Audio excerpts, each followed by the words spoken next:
Welcome to my channel. இன்னைக்கு வந்துட்டு பார்த்தீங்கன்னா நம்ம சூப்பரான ஒரு டாபிக் தான் பார்க்க போகிறோம். ஐடிஎம்எஸ் பற்றி நம்ம இன்னைக்கு பார்க்க போகிறோம். இதை பற்றி பார்க்க போகிறோம். இதை வந்து பார்த்தீங்கன்னா நம்ம இன்டர்நெட்டில் ஏதாவது பெரிய ஃபைல் வந்து நம்ம டவுன்லோட் பண்ணும்போது இதை நம்ம யூஸ் பண்ணுவேன். இதான் யூஸ் பண்ணிட்டு இருக்கேன். அப்பையிலேருந்து நான் காலேஜ் படிக்கும் போதுலேருந்து இதான் யூஸ் பண்ணிட்டு இருக்கேன். இதில் வந்துட்டு பார்த்தோன்னா என்ன இஷ்யூவாக இருந்ததுன்னா, இதுக்கு முன்னாடி 30 டேஸ் வந்து ட்ரையல் வெர்ஷன் வந்து யூஸ் பண்ணிட்டு இருந்தேன். அது வந்துட்டு இப்போ முடிஞ்சிருச்சு.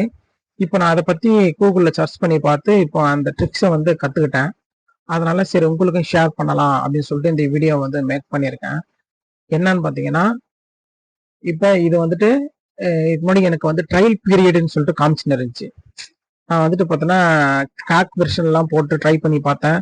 அதெல்லாம் எதுவுமே பண்ண முடியல. ஏன்னா கிராக் வெர்ஷன் என்கிட்ட இருக்குது. அதை நான் உங்களுக்கு ட்ரை பண்ணி பார்க்குறேன். ஏன்னா இந்த இப்போ இருக்கிற விண்டோஸ் வந்து 11 வந்து ரன் பண்ண முடியல. மலிசியஸ் ஃபைல் அப்படின்னு சொல்லிட்டு த்ரெட் வைரஸ் இருக்கு அப்படின்னு சொல்லிட்டு விண்டோஸ் வந்து இந்த ஃபைலை ரன் பண்ண விட மாட்டேங்குது. அதனால என்ன பண்ணலாம்னு பார்த்தா நெட்ல சர்ச் பண்ண பார்த்தேன், கிடைச்சிது. இப்போ வந்துட்டு பார்த்தோன்னா நல்லா ஒர்க் ஆகுது ஐடிஎம்எஸ். அது எப்படி பண்ணணும்னு பார்த்தீங்கன்னா, விண்டோஸ் கீ ஆர் ப்ரெஸ் பண்ணிட்டு ரெஜிடிட்னு டைப் பண்ணணும். ரெஜிடிட்னு டைப் பண்ணிட்டு ஹச்கி யூசரை வந்து டைப் பண்ணிக்கங்க. ஹச்கி யூசர் டைப் பண்ணிட்டு கீழே வாங்க. கீழே வந்து பார்த்தோன்னா W0W6432 நோடு ஒரு ஃபைல் இருக்குது.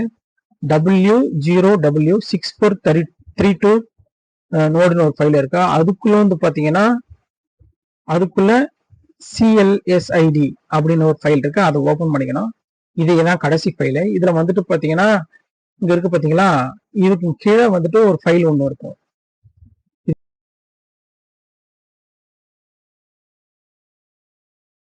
கீழே 07 ஸ்டார்டிங்கு எண்டிங் வந்து பார்த்தோன்னா 07 A07 இருக்கு பார்த்தீங்களா. இந்த கீயை வந்து டெலிட் பண்ணி விட்டுட்டீங்கன்னா உங்களுக்கு வந்துட்டு அந்த ட்ரையல் வெர்ஷன் வந்து கேட்காது. அதாவது பார்த்தீங்கன்னா இது வந்து delete the folder that start with 07 and ends with 07 A7 இந்த ஃபைலை வந்து டெலிட் பண்ணிட்டீங்கன்னா இருக்கு பார்த்தீங்களா. இந்த ஃபைலை டெலிட் பண்ணிட்டீங்கன்னா உங்களுக்கு வந்துட்டு இந்த ட்ரையல் வெர்ஷன் காமிக்காது. இப்போ வந்து ஃப்ரெஷ்ஷாக ஓப்பன் ஆகும்.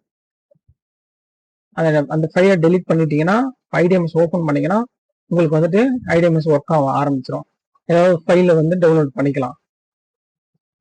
ஃபைல் வந்துட்டு நீங்கள் யூஆர்எல் வழக்கம் போல் யூஆர்எல் வந்து ஆட் பண்ணிட்டு நீங்கள் டவுன்லோட் கொடுத்துட்டீங்கன்னா உங்களுக்கு வந்து ஃபைல் டவுன்லோட் ஆகிடும். இதான் ஃப்ரெண்ட்ஸ், இதான் இது முடிஞ்சிருச்சு. அவ்வளோதான் ஸ்டெப்ஸு.